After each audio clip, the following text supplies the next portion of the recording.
Peshawar high court نے election commission کو P T I رہنماؤں کے خلاف مزید کارروائی سے روک دیا۔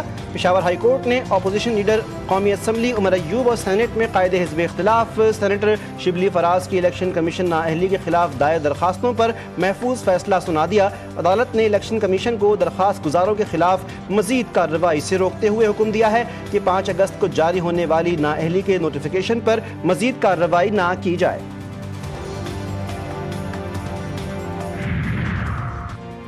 زیارات کے لیے بذریعہ سڑک جانے پر پابندی کے خلاف کراچی سے مارچ شروع۔ زائرین قافلے کی شکل میں بلوچستان میں رمضان بارڈر تک جائیں گے۔ مارچ میں شہریوں کی بڑی تعداد شریک۔ سربراہ مجلس وحدت المسلمین سینیٹر راجہ ناصر عباس نے کہا، قافلوں کی روانگی کے وقت پابندی لگانا بنیادی مذہبی حقوق کی خلاف ورزی ہے۔ کوئی متبادل راستہ اور کوئی ریلیف نہیں دیا گیا۔ سیکیورٹی فراہم کرنا حکومت کی ذمہ داری ہے۔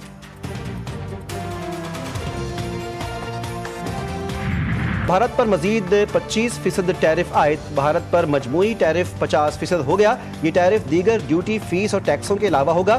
غیر ملکی خبر رساں ایجنسی کے مطابق وائٹ ہاؤس کے جاری بیان میں کہا گیا کہ بھارت سے درآمد کی جانے والی اشیاء پر اضافی ڈیوٹی عائد کرنا مناسب اور غیر ضروری ہے۔ بھارت روس سے بلا واسطہ اور بالواسطہ تیل درآمد کر رہا ہے۔ راہل گاندھی نے بھارت پر 50% ٹیرف کو بلیک میلنگ قرار دیا۔ مودی پر تنقید کرتے ہوئے کہا کہ وہ بھارت کے خلاف اقدامات کے حوالے سے خاموش ہیں۔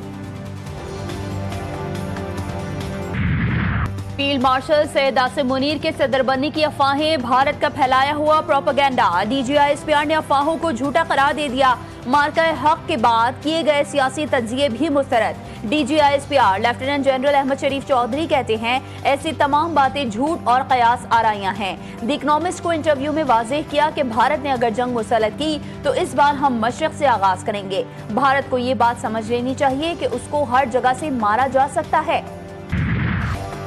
عوام اب احتجاج اور دھرنوں سے اکتا چکے ہیں۔ عوام نے فسادیوں کے حقیقی چہرے پہچان لیے ہیں۔ گالم گلوچ، گریبان پکڑ لو والی سیاست ہماری کارکردگی سے دفن ہو گئی۔ فتنہ پھیلانے، آگ لگانے والے کیا جانیں عوام کی خدمت کیا ہوتی ہے۔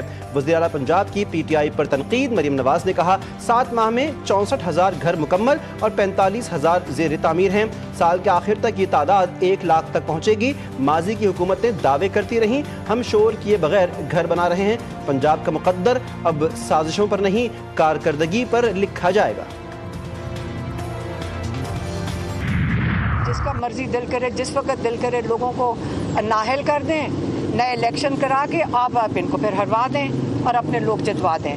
یہ چیز بالکل انہوں نے کہا ہے کہ میں نہیں چاہوں گا، اور سختی سے انہوں نے پیغام بھیجا ہے کہ ہم نے اس کو لیجٹمائز نہیں کرنا۔ پاکستان تحریک انصاف نااہل ارکان کے خالی نشستوں پر انتخاب نہیں لڑے گی۔ علیمہ خان نے بانی پی ٹی آئی کو پیغام دے دیا، کہا پی ٹی آئی اہل اور نااہل کروانے کے کھیل کا حصہ نہیں بنے گی۔ تحریک جاری ہے اور کامیابی تک جاری رہے گی۔ بانی نے احتجاج کے لیے 14 اگست کی نئی تاریخ دی ہے۔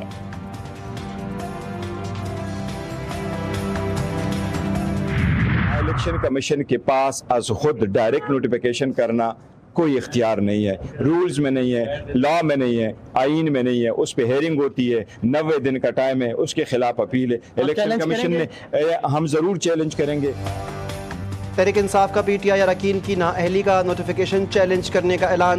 چیئرمین پی ٹی آئی کہتے ہیں کہ اپوزیشن لیڈر عمر ایوب ہی رہیں گے۔ اپوزیشن لیڈر کی سیٹ عمر ایوب کے لیے ریزرو ہے۔ بیرسٹر گوہر نے گزشتہ روز ملک بھر میں احتجاج کو کامیاب قرار دے دیا۔ پی ٹی آئی رہنما سلمان اکرم راجہ بولے، احتجاج میں لوگوں کی عدم شرکت پر پارٹی میں اور بانی سے بات کروں گا۔ احتجاج اس سے بہتر ہو سکتا تھا اور آئندہ ہوگا۔ اس وقت ماحول ہے کہ فسطائیت ہے، اس میں مذاکرات بے معنی ہے۔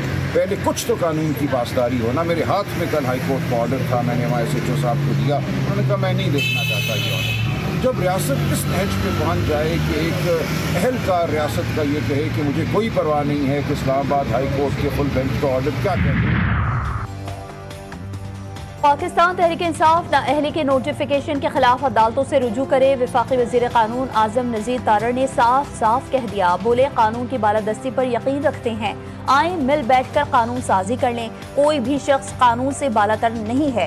جن لوگوں کو سزائیں ہوئی وہ عدالتوں میں اپیل دائر کریں۔ پی ٹی آئی رہنما زرتاج گل اور شبلی فراز کی 11 اگست تک ضمانت منظور. پشاور ہائی کورٹ نے عمر ایوب کی 8 اگست تک حفاظتی ضمانت دے دی. زرتاج گل نے کہا کہ جھوٹے گواہوں پر سزا ہوئی, بانی پی ٹی آئی کا ساتھ دینے والوں کو پکڑا جا رہا ہے. بحریہ ٹاؤن کرپشن کیس کی انویسٹیگیشن میں کل ایک اہم پیش رفت ہوئی. تو کل کے ریڈ کے اندر جو دستاویزات سامنے آئے ہیں اس نے بحریہ ٹاؤن اور ملک ریاض کی جو کرپشن ہے اس میں بہت زیادہ اماؤنٹس کی منی لانڈرنگ سامنے آئی ہے. 1 ارب 12 کروڑ کی منی لانڈرنگ کے ثبوت ملے. بحریہ ٹاؤن کی منی لانڈرنگ کا پنڈورا باکس کھل گیا. وفاقی وزیر اطلاعات عطا اللہ تارڑ نے بحریہ ٹاؤن کی کرپشن کا کچا چٹھا قوم کے سامنے رکھ دیا. 1 ارب 12 کروڑ روپے کی منی لانڈرنگ کے ثبوت دے دیے. کہا ایف آئی اے کو کارروائی کے دوران اہم دستاویزات ملے اور مزید لوگ قانون کی پکڑ میں آئیں گے. یہ ابتدائی تحقیقات ہیں اور مزید رقم سامنے آئے گی. تحقیقات صرف ملک ریاض اور ان کے ساتھیوں کے خلاف ہو رہی ہے.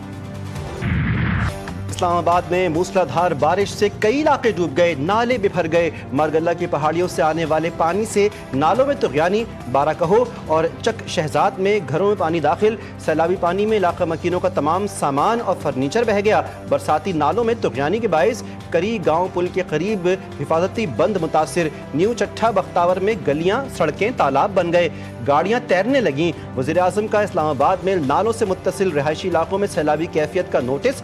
ضلع انتظامیہ سی ڈی اے کو ریسکیو اور نکاسی آب کے اقدامات کی ہدایت. امدادی کارروائیوں کی نگرانی کے لیے کمیٹی قائم. کوہستان مالیاتی اسکینڈل میں 7 مزید ملزمان کے اثاثے منجمد کرنے کا فیصلہ. نیب سے منظوری کے بعد احتساب عدالت میں درخواستیں دائر کی جائیں گی. اثاثے منجمد کیے جانے والوں میں 4 مرد 3 خواتین شامل. مرکزی ملزمان نے بے نامی اداروں کے نام پر اثاثے بنائے. نیب اب تک 32 فریزنگ آرڈرز جاری کر چکا, تعداد 39 ہو جائے گی. پاکستان اسٹاک ایکسچینج میں زبردست تیزی, 100 انڈیکس میں 2051 پوائنٹس کا اضافہ. مارکیٹ 1,45,088 پوائنٹس کی بلند ترین سطح پر بند.